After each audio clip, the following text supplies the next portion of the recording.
แนมเบิ่งเตาแล้วคิดเห็นนั้นอยู่เฮือนน้องตุ๊กเลยพี่น้องเนาะแบบนี้จะเป็นขอทานกันบ่แม่นเผาทานที่กันเห็นว่าเฮ็ดเตาอบนี่นานได้ควัดเพิ่นนะ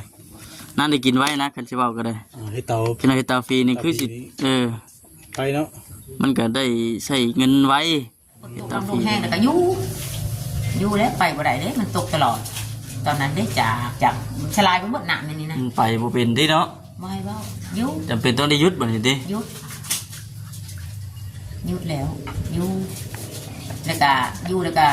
ไปเอาใช่เนาะสมมุติว่าไปมื้ออื่นนี่แม่บ่ได้เงินก็ยามันมื้ออื่นนะเอาไปมื้ออื่นนะบ่ได้แล้วเพราะว่าแม่เอาเขาก่อนเลยเด้เอาเขาก่อนแล้วแต่ตอนฝนตกก่อนนี่เอาน้ำเพิ่น10 โลเอาเขาน้ำเพิ่นก่อนเบิกเขาตรงหน้าเราจะหาเงินให้ใส่น้ำหลังบัดนี้เพิ่นยังบ่ตัดเมื่อวานนี้มื้อชื่นก็บ่มื้ออื่นก็ได้ไปมื้ออื่นไปแล้วมื้ออื่นนี่ไปลูกไปเรื่อยใช่เพิ่นยังบ่ทันเบิดบ่ยังบอลเอาเข่าเด้เข่าที่ว่านี่นะที่บ้านเฮานี่แล้วคือเดียว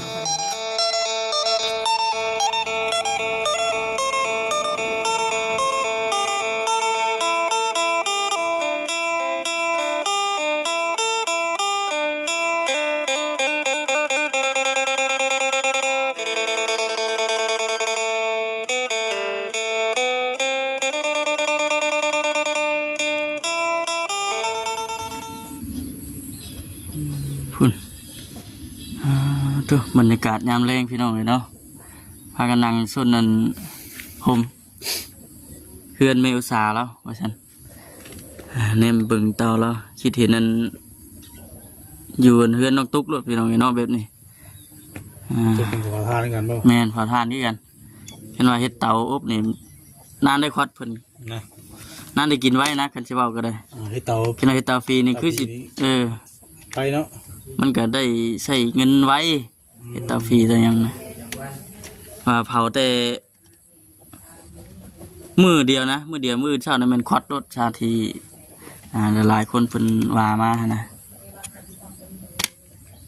เฮ็ดอันเตาอบนี่ก็เฮ็ดอยู่แต่ว่ามันใช้เวลาแน่นะ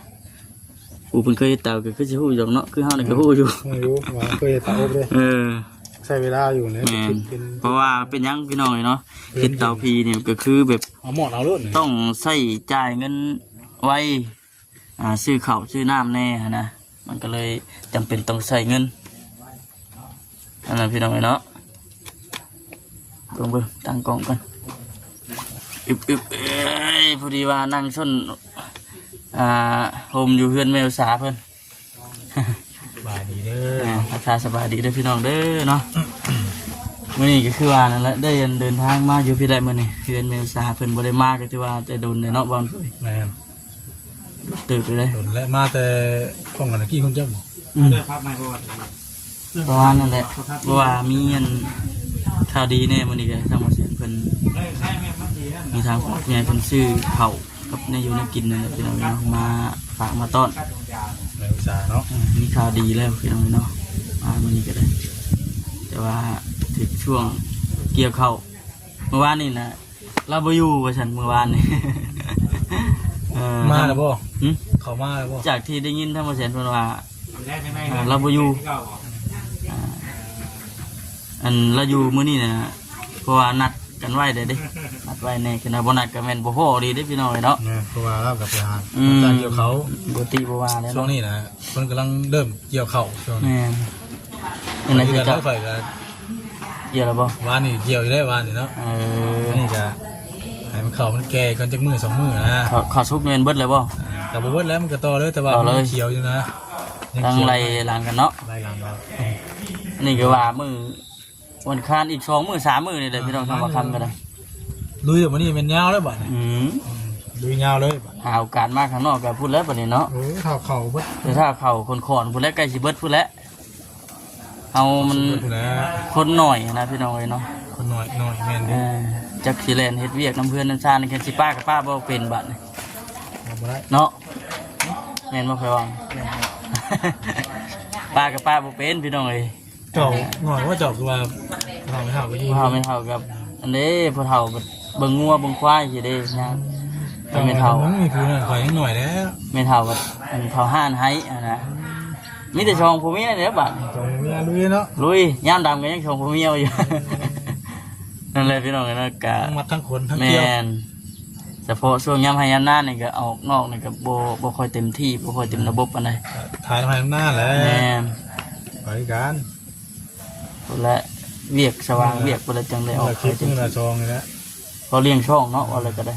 ถ่ายมือละคลิปนะ อ่าไปพี่น้องเนาะลุย3 โหดย่างเกตเขาอีกจังหน่อยก็หาโอกาสออกยากอยู่มีแต่ถ่ายน้ำให้น้ำหน้าไปคือทั้งบอลฝืนว่าแล้ว ถ่ายมาหน้าแล้วเกี่ยวกับ ป้าจะพี่น้องเลยมีแต่ว่าขี่พาทางพลอยเขาขี่เข้าไปบรมฐานไทยเบิ่งทางเมษาแล้วก่อนมาสิมาจะโดนฝุ่นฟ้าคือเท่คือโลใช่ปะอ๋อ อันนี้ไหนเลย เห็นเคยว่าสิไม่ได้ว่าเงินเนาะ กับย่องพี่เลยที่ เอาสบายดีเด้อ สบายดี อ๋อเป็นได้ได เอาข่าวแล้ว อืม เนาะงาม ยังอ่องต้องคือเก่าอยู่เขาอยู่มาย่ำใดก็ยัง หมอสีนี่ของแท้เลยเนาะ โอ้ เข้ม ไปกิ่งเกือกเอาสีกับบุตรตัวเสือมดี ของแท้เลยครับว่า อันนี้มันอยากบ้างไงมันอยากกินนี่นะมันบ้าง บ่ อันนี้ยังอยากบ้างอยู่พันนากูนี่นะโอ้ย อ่องต้องคักไปยังไงดิ ไม่ว่าแล้วอันนี้มันยังเอาไปเขาทางเดียวดิสีทางเดียวเท่าเท้าจน สองทางนี่เจ้าว่าพอดีงามมั้ยจังเนาะเจ้าว่าหนาพอดีคักบ่ เขาอีกหน่อยนึง บ่ อันนี้มันก็แต่ว่ามันก็จะไม่ได้อยู่ สีนี่บ่ได้ตกจักดีเลยพี่น้องเอ้ย ชื่อนะมันกับเพื่อนอะไรกันสะอาด ขึ้นอยู่กับคนรักษาคือเพิ่นเว้าแน่นะ เอาพวกนี้ในเรือนเอาน่ะ เนาะ เอาพวกนี้ว่า ที่เข้าไปเบิ่งก่อนซั่น ขอยังบ้าไม่ใหญ่ใหญ่ไม่ดี บ่บ่ยังก็ตามแต่ขึ้นอยู่กับคนรักษาเห็นว่าคนรักษานั่นก็เป็นตาอยู่ คือทำการดูแล ขึ้นอยู่กับการดูแล แม่ตัวไหนคอยได้ปลูกนี่แหละ แม่นบ่เฮ้ย ตามกูเอาน่ะ เออ กูก็ไม่ทาแล้ว มันเป็นนอกก่อนคอยสิมาลอยเอาก่อน ไม่ต้องขออนุญาตก่อน เนาะ เบิ่งค่อยไปอันเยี่ยมยามแล้วก่อนเด้อ ตำรวจมึงด้วยอ่ะ โอเคไปพี่น้องเลยเนาะ เนาะอะไรไปทางใดเวลาป่ะเนี่ยเสียงหมวกอยู่ในพี่น้องเนาะเบิ่งเป็นเหมือนเพื่อนใหม่เห็นงามแล้วก่อนเฮ็ดอย่างเด้แมวชายขอไปจอบเบิ่งเพื่อนงามก่อนยังงามคือเก่าอยู่เนาะโอ้ถ้าเข้ามาข้างในเย็นจะจ่อยอันนี้พี่น้องเนาะถ้าสร้างคนลายแล้วบ่ เอาไปบอกเจ้าเอาไปลูก ยังบ่ได้ตัดบ่แต่เก่าฮะอันนี้บ่ตัดกดบ่บัด บ่แล้วบริษัทตัดอยู่มานึงบริษัทลาย เงินว่าตัดออกคือตะกี้นะ บ่เดี๋ยวนี้บริษัทบ่ค่อยตัดแล้ว เอาไว้สบายดีเด้อ โดยสบายดีสบายดี เถอะ อาเมียนอะไรนี่ กำลังจัดโครง โดยที่เพิ่นเอามาให้นี่แหละนี่เดี๋ยวจัดไว้นี่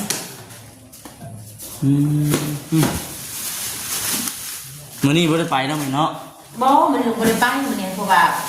เมื่อวานนี้เพิ่นลูกมาหาเพิ่นกับแม่บ่ได้ มาบ่พอครับ บ่เพราะว่าไปดับเกี่ยวเขาเด้ วันเท่าไหร่เขาจ้าง วันละเส้นเจ็ดลูก โอ้ หลังหน้าก็เส้นแป๊ะ บ่ บ่ ดี คือกันนะเพิ่นจ้าง เนาะ เนี่ยนะมื้ออื่นก็ไปนี่มื้ออื่นนี่นะ มื้อนี้ไปเลยติ เสี่ยวเพ่นก็ไปได้3มื้อนี้ได้เสี่ยวเพ่น แม่หาก็ได้2มื้อ2มื้อเมื่อวานนี้ พอได้เก็บพอได้กำพอได้ซื้อจ่ายในครอบครัวเฮาอยู่ซื้อ ก็ซื้อข้าวนี่ได้10โล ไผเบิ่งดูหั่น หา หาเงินซื้อข้าว 2มื้อก็ได้นี่10โลแล้วอันนี้นี่ เนาะ 10โลอันนี้ลูกนะ แม่นเลย ตัวนี้ก็ข้าวตัวนี้ก็ได้ข้าวแม่นี่ดิ หาเงินซื้อข้าว ก็เป็นอันนี้ บ่เป็นหยังแม่เป็นเก็บอะไรกัน ไผ่ดีจะบ่ได้นี่ลูกบ่ได้ เป็นหยัง ข้าวอันนี้ ข้าวคือกัน ข้าวได้อยู่ถ้วยนึงอันนี้ฮะอันนี้ซื้อไม่ซื้อ หาเงินนี่อันจะซื้อเท่าไหร่นี่ อันนี้ฮะเส้น40แล้วอันนี้ 40 เส้น40 10โลเลยลูก 10โล แต่ว่าไปมือนี่ก็ซื้ออีกบ่ซื้อหลายก็จะ5โลเพราะว่า ซื้อกัน เขา ข้าวทั้งหมดแสนเพิ่นก็เอามาให้เลย อันนั้นแหละที่ว่าแม่ก็ดีใจแบบนี้แหละลูกแต่ก็ซื้อเพิ่มอยู่ สิเพิ่มเติมเวลามัน เต็มกระทำเลยเด้ เวลามันเบิดมาเนี่ยมันยากเนาะ แม่นั่นแหละ ต้องหาตุนไว้นะ นั่นนะลูกอยู่คนเดียวบ่อยากเว้า เออ อยู่คนเดียวบ่อยากเว้า เป็นเนื้อใดบาท เนื้อหนังมันเป็นอันนี้รับคนใหญ่คนนี้ไปอีต้นคนกันเลยคนก็เห็นไรคือหาเงินได้คือแม่หามันลำบากนะหนู เพื่อนชาติแล้วอยู่ ไม่ใช่เด่นหน่วย เอาไว้เห็นก็ได้ นี่เนาะนี่จะมี เพื่อนชาติแล้วจะแม่นอยู่พี่น้องเนาะแต่ว่าเรื่องข่าวเรื่องน้ำอีกเราต้องได้ดิ้นรนหาเรื่องเงินเรื่องคำลูกชายว่าไปเฮ็ดเวียกเฮ็ดงานได้เป็นไง อ้าวลูกชายเห็นเงินงานไปซื้อรถอีห่างอยู่เห็นว่า โอ้ อยากได้อีกไหมจ๊ะ ออกแล้วบ่เดือนยังเท่านั้น ซื้อรถอีห้างซื้อแล้ว บ่เพื่อนว่าออกแต่งาน บอกยังมาแล้ว ยังอยู่ ยัง มานั่งเย็นเลย เนาะแต่ว่าได้เงินมันบอกได้เงินแล้วพี่ซื้อรถอะไรเจ้าก็ได้อะไรกินรถอะไรรถเก่าเลย พอได้ขี้แล้วก็ได้เนาะ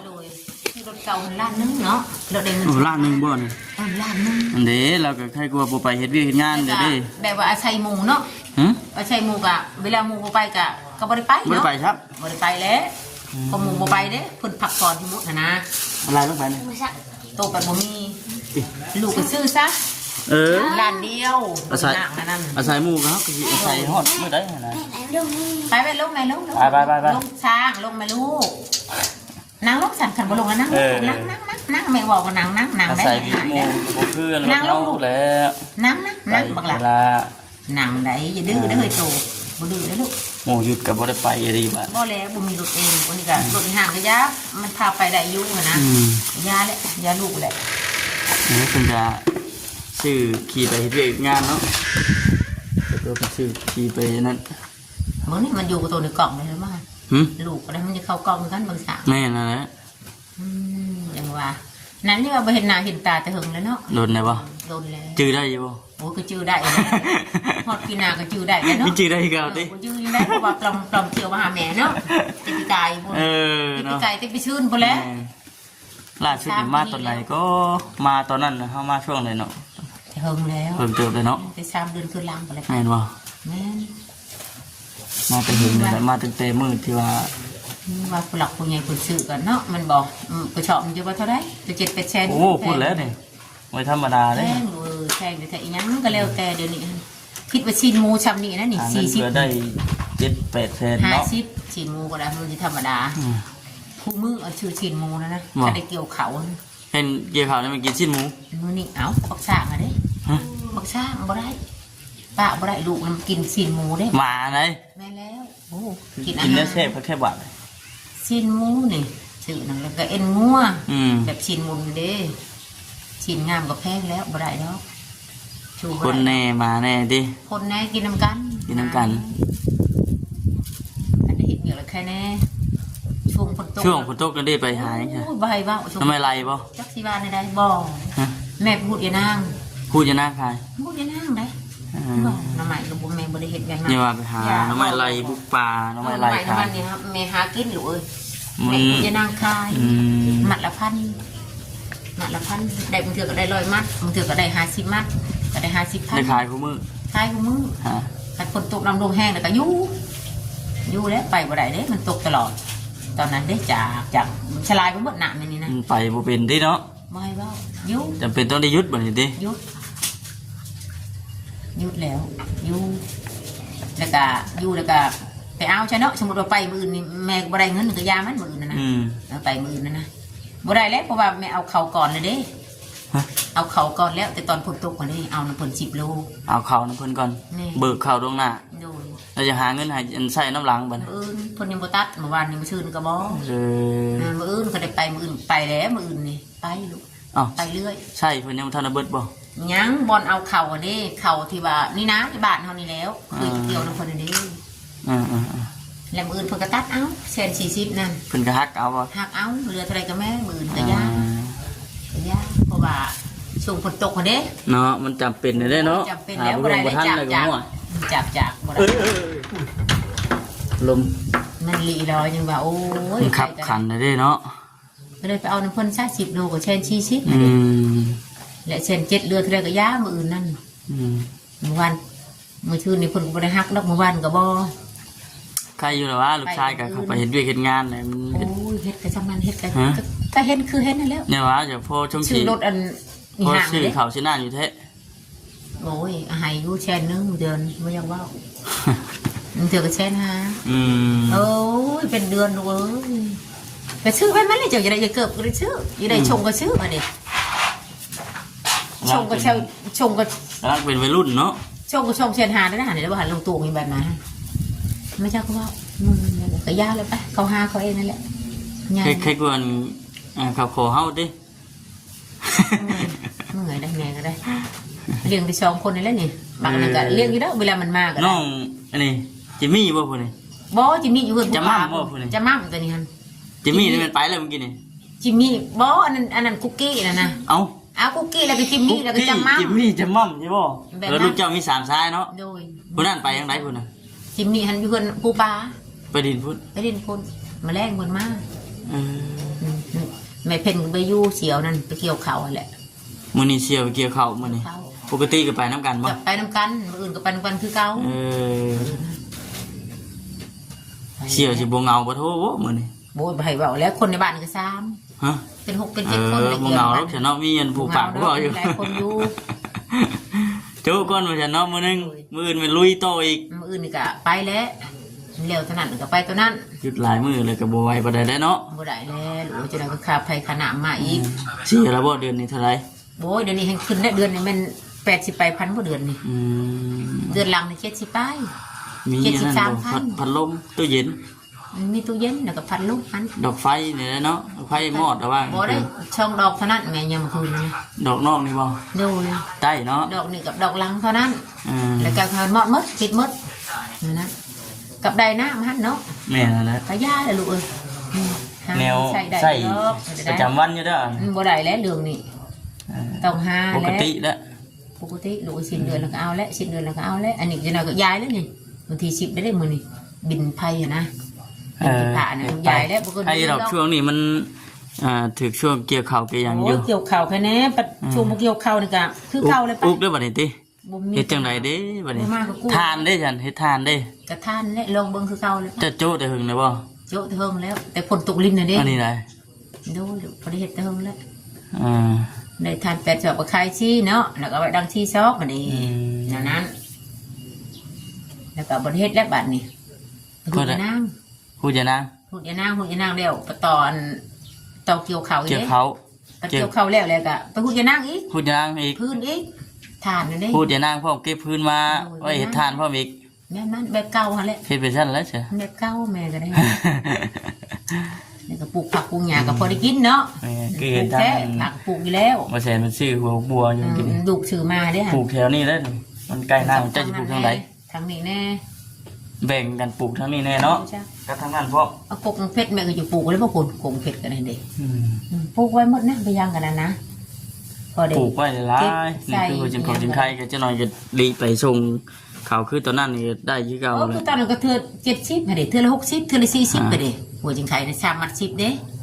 ในบ้านเฮานี่แหละ อืม พอได้กินอยู่ เพิ่นรับซื้อตลอดอยู่แล้วว่า ตลอดเพิ่นหักซื้อแล้วไปขายอยู่สวรรค์เนาะ ฮะ ขายตลาดใหญ่เพิ่นคะแนนมีหลายแล้วหัวจิงไข่ก็ได้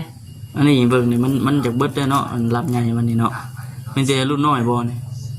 มีแต่รุ่นน้อยแล้วนี่รุ่นเก่านี่ใช่แม่ขายหมดแล้ว เบิดเลยติอันนี้มันโป่งไม้นี่เนาะ อันนี้ไม่ลูก เออ ไม่แล้วจำนวนนี่ มันก็เดือน4เดือน5ไปแล้ววันนี้เดือน1เดือน2ก็ขายอ่ะขายแล้วก็ปลูกไม้อีกมื้อหน้านั่น เนาะเฮ็ดไป ไปนั่นน่ะรู้เลย เก็บกำเทื่อเล็กเทื่อน้อยเจอกระลายมัน เป็นเรื่องบัดนี้คือหายใจใหญ่เด้อ มันจะดีใจได้ยากินลูก บ่ดีใจคักปานหยังบัดนี้เนาะหวนคือสิโดนเติบอยู่เด้เบิ่ง โอ้ยโดนแล้วก็เข้าแม่ก็ ฮอดบ่ปานเดือนปลาย ได้แล้วเดือน1เดือนปลายได้เดือน10มื้อได้ นอนไปทางไหนนอนไปทางไหนเพิ่นนอนพินหัวไปทางนี้บ่ นอนฮะก็เป็นไปพุ่นแล้วเป็นไปพุ่นแล้วนอน โอ้ก็โดนเติบอยู่ โดนแล้วได้อยู่เด้อ 4ปาก4คนเนาะ หา 5คน ให้ได้บักหลาอันนี้ โอ้ ท่านผู้ขวัญได้บักสากนะลูกใส่หลานั่นนะ หมาหักชื่อชาติ ทราบ หาปากโดนอยู่ดอกเบิ่ง เพิ่งมีประวัติชื่ออยู่ด้วย เฮาก็หาไปนํเด้ บ่ได้แล้วมื้ออื่นนี่บ่ได้ซื้อก็ย่านี่มื้อคืนนี่ซื้อแล้ว อืม วันที่16นี่อยู่เขานั่นนี่จักสิได้ไปหรือบ่วันที่16นั่นคัน ฝนตกลินก็บ่ได้ไป เพิ่นบ่ได้จ้างเพิ่นวันนี้เพิ่นเว้าร อเบิ่ง ว่าพายุสิเข้าได้วันที่16นี่นะทางเบิ่ง ทางเบิ่งบางทีมัน คันว่า บ่ต เพิ่ ก น กับ จ้างคันว่าเพิ่นจ้างคนเข้าใช้รถก็ไปคือเขาลินก็ยามันนี่อีหยังนะ เป็นคนข่าวเนาะ คนเข้า เป็นคนข่าวนี่เพิ่นให้เท่าไหร่บัดนี้ ก็คือเขา ซ้ำเก่า เช่นเจ็ดคือ แสนเจ็ดคือเก่า แม่แล้วลูก อ่า บ่ได้ยามเนาะคันยามนี่หั่นอีหยังก็พอได้อยู่ เอาเด้อบัดช่วงยามแรงได้อบัดนี้ดี ยามแรกในบ้านนี่เจ้า เอาเด้อย า บ้า บ้าน นนี่ไปหาใหม่ได้หยิบทานนะบ้านนี้คือเขาพูดอย่านั่งนะมือหนึ่งได้อยู่50,000ก็หมัดละพันเนาะก็แม่นที่หมัดจำนี่เพิ่นก็บ่เอาอีกหมัดจำแขนนี่นะ เย้มันอันก็อยู่เข้มดงอยู่ ฮะเด้ซ้ำกระตุกนั่นเลยเลยมันจะว่ากระตุกน้ำเลยดิหมัดละพันก็ได้ มันเข้มดงอยู่ดอกหาง่ายอยู่หรอวะ มีอยู่ดูอย่านางก็ได้บ่แม่นเฮาผู้เดียวก็มีหลายอยู่เนาะแต่ว่าก็มันกว้างเด้ เนาะ ดงก็กว้างก็ได้เป็นหยังบ่ได้พอได้อยู่ชูชนไป3มื้อไปนำกันคือนังเพ่นนั่น 3 มื้อได้เที่ยวก็ได้มันก็ลูกหลัก10พ้นนั่นนั้นไปแล้วไปเป็นโมแล้วมีโมแล้วไปผู้เดียวก็ย่านคือกันมันถึงเด็กน้อยวันนี้นี่วันเช้าวันอาทิตย์นั่นไปนำกันที่มีจะหม่ำนะ มื้ออื่นก็แม่นได้ยินอยู่ทุ่งเฮียนเนาะเข้าเฮียนมีแต่ผู้เดียวนี่บ่เดือผู้นั้น บ่ซองลูกจีมีจะมั่งแต่ก็อันนั้นเนาะก็จะมีกับจะมากมาแล้วพูดอย่านางอ่ะนะกับแม่นี่กับยายเพ้นนี่เชลแล้วเอาน้ำเอาเขาไปน้ำไปแล้วชามีมามันเถื่อนก็ไปแต่เช้าแล้วก็มาตอนเที่ยงก็มา บางมื้อก็ไปอันเบิดมื้อเลยบ่ โอ้หลังมือจนหอด4 โมงไปแล้วมาแล้ว4 โมงนั่นนะเอาเขาไปน้ำเด้ตำจุตำเจียวไปน้ำนี่นั้นมันจึงได้เป็นรอยหมัดนั่นนะพอแห้งผู้ชอดรอยหมัดลูกช่างกระตุกเลยแล้วบ่อย่านางกันเลยนี่ มัดหนึงอะนะ มัดหนึ่งจะเขาเอามันจะบัดหน่อยหนึ่งก็บ่เอาเด้อหน่อยนะมัดหน่อยบ่เอาได้บ้าคอยไปขายต่ออีกเด้ เฮ็ดน้อยหลายเพิ่นก็ติอีกแล้วบัดนี้ติ ต้องมัดคือคักหมดนะมัดแบบแน่นๆนะ อ๋อ เฮ็ดพุทช่างไปแบบเฮ็ดแล้วเฮาจะได้เงินจะได้บริสุทธิ์ สู้ๆอดทนไปนี่แหละ ได้รู้แค่นั้นมียุมียากินโอยังว่าซาถูกตั้งพลักกูใหญ่ เป็นได้ไดคือว่ามีหูมียาย านี่นะ ไผ ยาที่ว่าลูกชื่อมาแล้ว บ่ใช่มาซื้อมาให้ผู้หันบ่ โอ้ยลูกดีเด้ชาวมุกเด้มาชื่อให้ชบหนูมันบ่เขาบ่ได้มีบ่ สมอยเลย ก็บริเมื่อยได้บริเมื่อยปันได้ เข็น กินข้าวเสียบนอนรับอันนี้ยาเนี่ยนะแห่งกระติกละลายแบบนี้ดีแล้วแม่ก็ดีไปเลยจะกับตุ้ยไปจักหัน ซองหนึง หา ศพหนึงก็มันก็โดนเติบได้เนาะ 12 12ซอง แม่แล้วลูก ฮะ แม่ก็ชมมือละช่อง อืม ถือกับมือนึงมือละทงมาแรงเหลือกิน แสดงว่ามันถือกับเราซั่นเนาะพี่น้องเนาะ คือลูกถือคือเพิ่นดีคือเพิ่นบอกว่าดีเลยได้สานะสาวว่าดีแท้ๆเพิ่นว่านี่ก็แม่ของเพิ่นลีเห็นแล้วเห็นบ่แล้วบ่มีแล้วสมมุติว่าเฮาเช้าเลยก็ยังสิกินต่อไปเลย กินต่อไปเรื่อยๆอย่างบ่มีก็จักทงนะต้องซื้อไปเรื่อยๆเพิ่นว่าตรงนี้ถ้าบ่มีลีลา ต้องกินประจำเลย กินประจำปีนี้ปีหน้านะเพราะว่าแม่เป็นเฮิงแล้วติปีกายพุ่นแล้วปีกายอยู่ยังบ่ซื้อแต่ว่าแม่บ่ได้ซื้อแบบนี้เนาะ บ่จักบ่ได้ไว้ได้บ่จักติ บ่ฮู้ได้มันยังบ่ได้ออกเด้ปีกายนี่ยังบ่ได้ออกแบบนี้เด้ เอาเนาะมีแต่ว่าดีมุกดีใจน้ำเด้อมื้อนี้เด้อเด็กเข้ามาเยี่ยมมายามเบิ่งนี่แหละพี่น้องเอ้ยนำมีทางผู้รักผู้ใหญ่เพิ่นสดซอยเข้ามาเป็นเฮือนเป็นชาติจนแล้วจนทั่วจนได้ขึ้นไปอยู่ไปส้นทุกอย่างเลยแม่นับแต่เข็มดวงนึงมันบอกแม่นเพิ่นหมดแม่มีหยังแต่ครั้งแรกอยู่นองสะตู่พันเนาะมีพรมช่องพื้นมอนก็ยืมประพันอีกหั่นเด้ตู่พันอีกหั่นเด้แต่ตอนบ่เตียงมันจะผ่านเด้ ตอนนี้มีเฮือนมีชาติแล้วก็มีแต่ลุยหาเงินซื้อข้าวซื้อน้ำกินบัดคิดแต่อย่างเดียวคิดว่าหาเงินเนาะ50ก็ได้ชามโลก็ยามันหั่นเด้ก็ชื่อข้าวกินได้ใช้นึงก็ชื่อซะ5 โลนี่ก็70,000แล้ว5 โลก็เหลือ30,000ก็ชื่อคงกินนะแม่คิดนั่นนี่แหละสู้ค่าไผค่ามีหยังก็ยาชิ้นเดือนแล้วก็ไปหาก็พอได้ใช้ก็เพิ่นแล้วก็แล้ววิทย์ไปแล้วเดือนนี้ก็เดือนหน้าก็พอแห้งเพื่อสิได้อีกมันบอกเพิ่นสิเอามาให้นะวินไผนั่นน่ะก็ยาบ่ให้ตัดเด้โอ้ยไปตัดนี่บ่ได้เด้เพราะว่าบ่แชร์เอาเขาให้กับ8 ล้านเก่าเลยเด้8 ล้าน9 แสน มันจะธรรมดาอยู่เช่นหนึ่งจะหอดเก่าล้านแม่จื้อไว้ได้ จื้อไว้อยู่ บ่ลืม โอเคแม่เอ้ย แป เนาะ ดใบเก่าใบเลยเด้ มันเสียไปอันบ่ บินไผ่ บิ ผ่าน ไฟฟ้าอันบ่ 8ตัวนี้เลยเด้ได้8เดือนนี่เลยเด้ได้ไผ่ผ่าเลยนะโอ้ยอย่าว่ามีแห้ง เอามีแต่ว่าให้ทางทีมงานเป็นเข้ามาทานไทยเบิ่งเด้อเบิ่งเด้อ โดยลูกโดย เอาสบายดี สบายดีคิดฮอดคิดถึงเด้อ ไปบ้านนี้พี่น้องเนาะจังไดกันเลยขอบคุญขอบคุณทางรักพี่ใหญ่เพิ่นหลายๆพี่น้องเนาะที่ซอยทางเมลซาเนาะไปพี่น้องอยู่ดีมีแฮงสบายดี